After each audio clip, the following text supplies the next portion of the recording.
Hello बच्चों, welcome back to my channel. आज का टॉपिक है process and basis of accounting. इससे पहले की वीडियोस में अकाउंटिंग प्रिंसिपल्स के चैप्टर को कवर किया गया है। नए व्यूअर्स मेरे डिस्क्रिप्शन में दिए गए लिंक पर क्लिक करके उसे देख सकते हैं। तो चलिए शुरू करते हैं। आज का टॉपिक जो है process and basis of accounting. Process and basis of accounting में सबसे पहले मैंने एक, आप यहाँ पे जैसे कि देख रहे होंगे, एक फ्लो चार्ट दिखाया है जिसमें मैंने प्रोसेस ऑफ अकाउंटिंग को डिस्कस किया है। प्रोसेस ऑफ अकाउंटिंग की जब हम बात करते हैं तो सबसे पहला जो प्रोसेस आता है वो है identification of transaction. Identification of transaction का मतलब होता है कि इसमें क्या करते हैं, जो भी ट्रांजैक्शन हैं उनको आइडेंटिफाई किया जाता है, उनकी पहचान की जाती है कि कौन से ऐसे ट्रांजैक्शन हैं कि जिनको आपको रिकॉर्ड करना है, मतलब कि वो मनी के टर्म्स में एक्सप्रेसिबल है या नहीं, ये होता है। ठीक है, आगे इनका ब्रीफली हम डिस्क्रिप्शन पढ़ेंगे। अभी हम आपको इन शॉर्ट में आपको बता रहे हैं क्योंकि एज अ फ्लो चार्ट आज हम डिस्कस कर रहे हैं। अब पहले जब आपने आइडेंटिफाई कर लिया ट्रांजैक्शन के बारे में, दूसरा आप करेंगे प्रिपरेशन ऑफ वाउचर्स प्रिपेयर करेंगे। ठीक है, सबसे पहले ट्रांजैक्शन आइडेंटिफाई कर लिया, अब इसके बाद प्रिपरेशन ऑफ वाउचर्स करेंगे। अब वाउचर प्रिपेयर करेंगे। जब आपने वाउचर प्रिपेयर कर लिए उसके बाद आप क्या करेंगे, उसके बाद नेक्स्ट स्टेप है recording in books of original entry. क्या है? Recording in books of original entry. जो ओरिजिनल एंट्री की बुक्स है उसमें क्या करेंगे, रिकॉर्डिंग करेंगे। अब सबसे पहले आपने आइडेंटिफाई कर लिया, प्रिपरेशन कर लिया, प्रिपरेशन ऑफ वाउचर कर लिया, recording in the books of original entry कर ली। अब इसके बाद क्या करेंगे, पोस्टिंग टू लेजर, उनसे क्या बनाएंगे, लेजर में पोस्टिंग करेंगे। अब जब हमने लेजर में पोस्टिंग कर लिया उसके बाद क्या करेंगे, preparation of trial balance and financial statement. इसके बाद आप क्या करेंगे, ट्रायल बैलेंस को प्रिपेयर करेंगे और फाइनेंशियल स्टेटमेंट्स को बनाएंगे। तो ये थी अकाउंटिंग प्रोसेस के 5 स्टेप। ठीक है, आज के इस वीडियो में जो हम डिस्कस करेंगे वो पहली दो जो प्रोसेस हैं, पहला स्टेप है जो प्रोसेस का, जो कि है आइडेंटिफिकेशन ऑफ ट्रांजैक्शन, और दूसरा स्टेप जो कि है प्रिपरेशन ऑफ वाउचर्स। इन दोनों को डिस्कस करेंगे। तो चलिए शुरू करते हैं। सबसे पहला स्टेप है आइडेंटिफिकेशन ऑफ ट्रांजैक्शन। चलिए बात करते हैं इसके बारे में।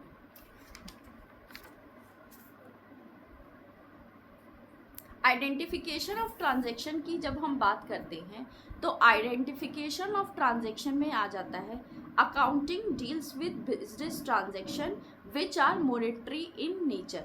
अकाउंटिंग उन बिजनेस ट्रांजैक्शन में डील करता है जो किस नेचर में होते हैं, मॉनेटरी नेचर में होते हैं, मतलब कि जिनको मनी में कन्वर्ट कर सकते हैं, मनी में एक्सप्रेस कर सकते हैं, जिनकी वैल्यूज़ को, उसी को अकाउंटिंग में डील किया जाता है, मतलब अकाउंटिंग में उसी को रिकॉर्ड किया जाता है जो ट्रांजैक्शन मॉनेटरी नेचर के होते हैं।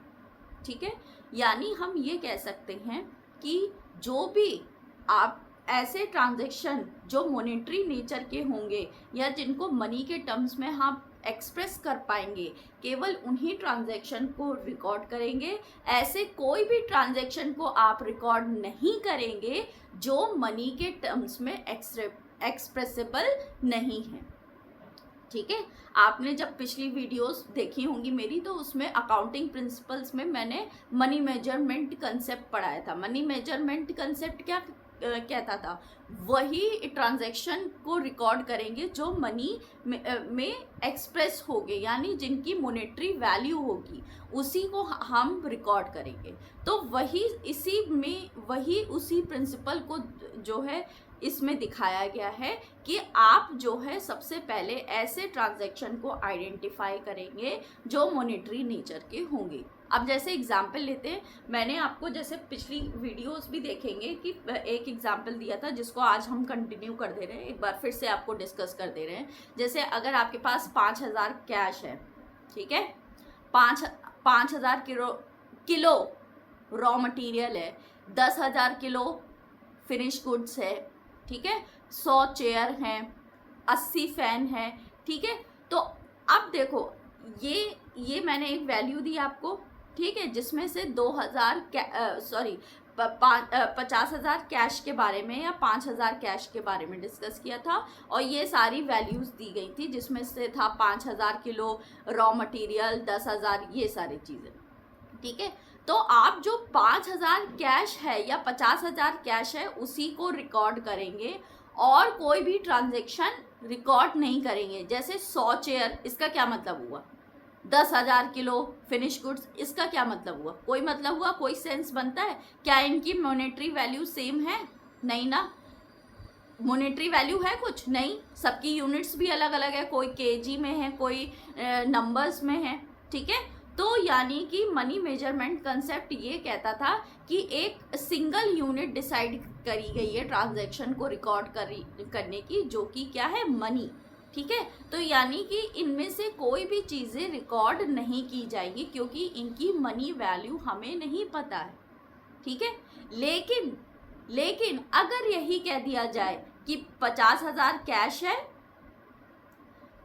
2 लाख का रॉ मटेरियल है, 5 लाख का जो है फिनिश गुड्स है, 80,000 की चेयर है, ठीक है, 50,000 का फैन है, तो 50,000 का यानी ये सब किस में कन्वर्टेबल है? रुपीज़ में।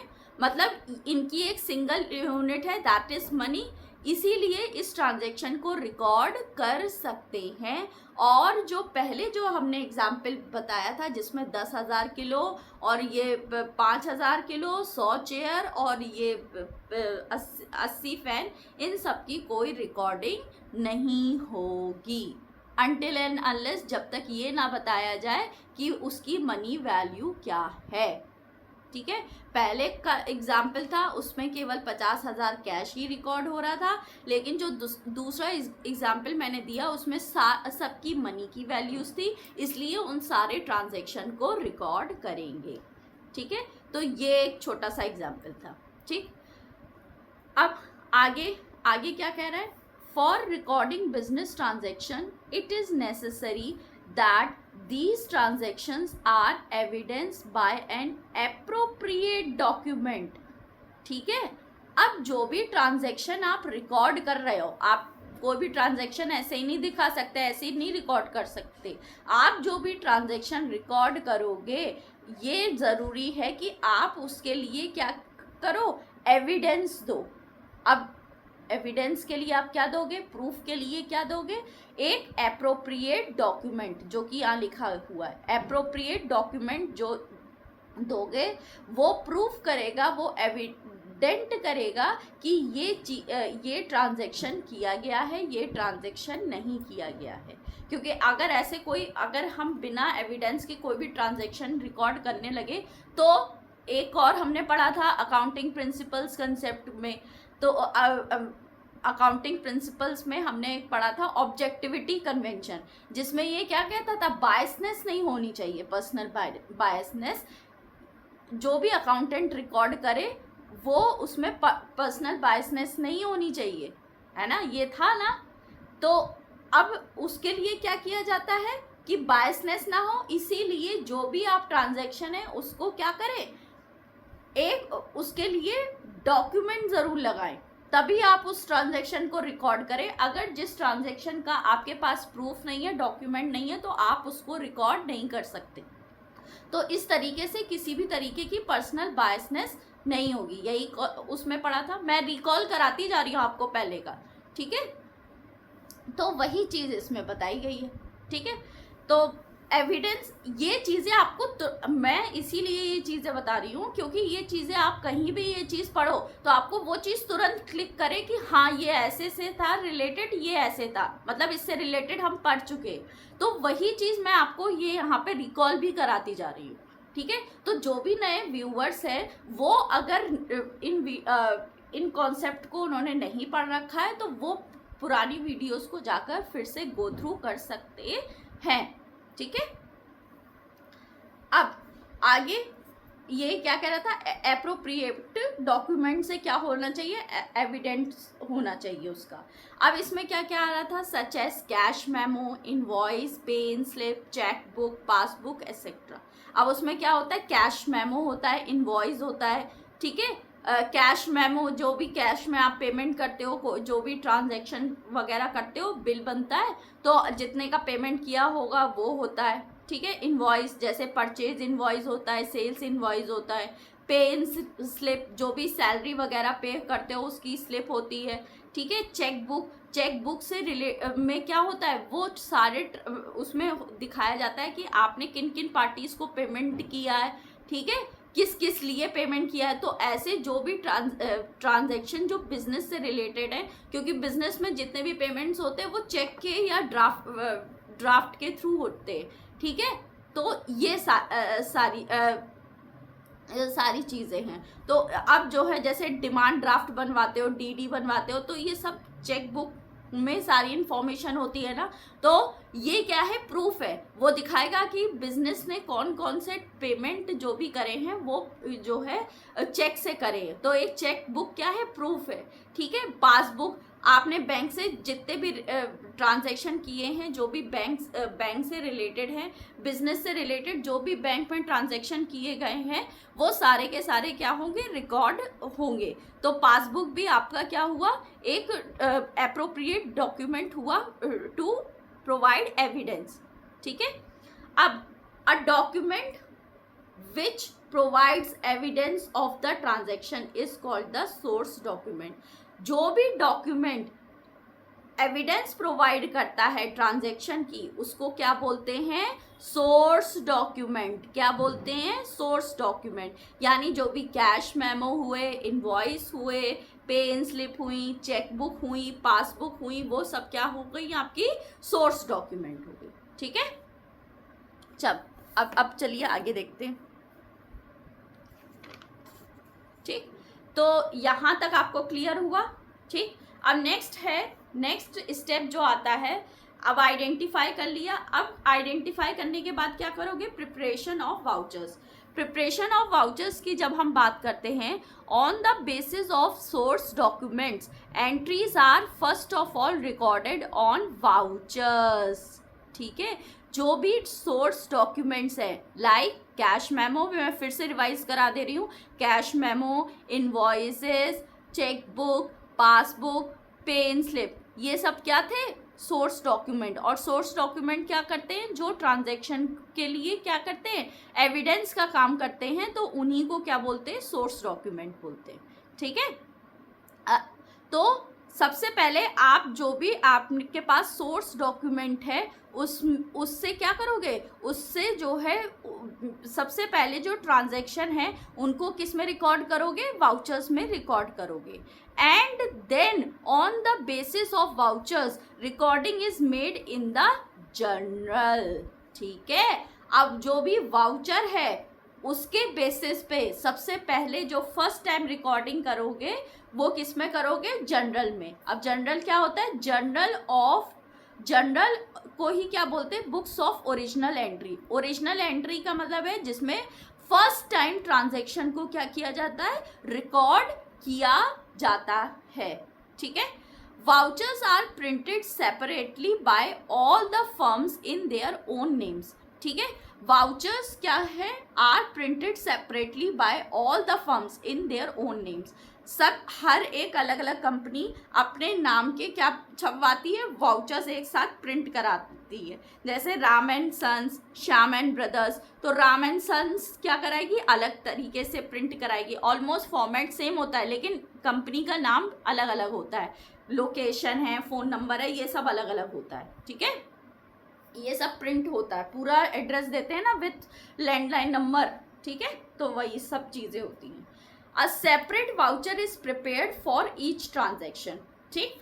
हर एक ट्रांजैक्शन के लिए क्या किया जाता है, सेपरेट वाउचर प्रिपेयर किया जाता है।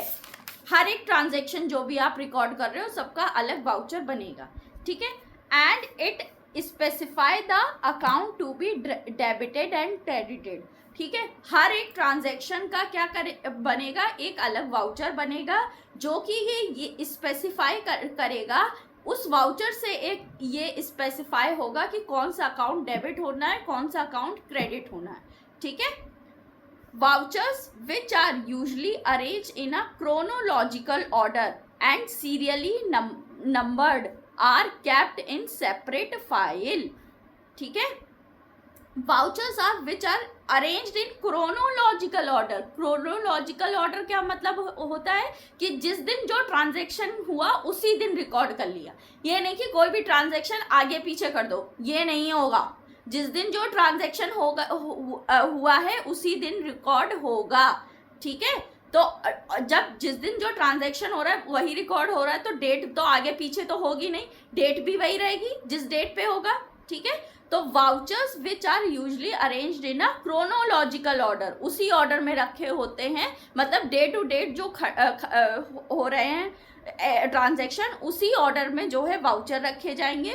एंड सीरियली नंबर्ड, ठीक है, और सीरियल नंबर में रहेंगे। ठीक है, जैसे हर एक जो वाउचर प्रिंट होता है उसमें सीरियल नंबर पड़ा होता है। ठीक है, 1 2 3 ये इस तरीके से। अब 1 2 3 तो होता नहीं है, और भी नंबर्स ऐड होते हैं उसमें। हम एक एग्जाम्पल छोटा सा बता रहे हैं। तो इस ऑर्डर में सीरियली नंबर्ड होंगे and are kept in a separate file, और उनको एक सेपरेट फाइल में रखते हैं, क्योंकि ये क्या है, आपके प्रूफ है, एविडेंस है।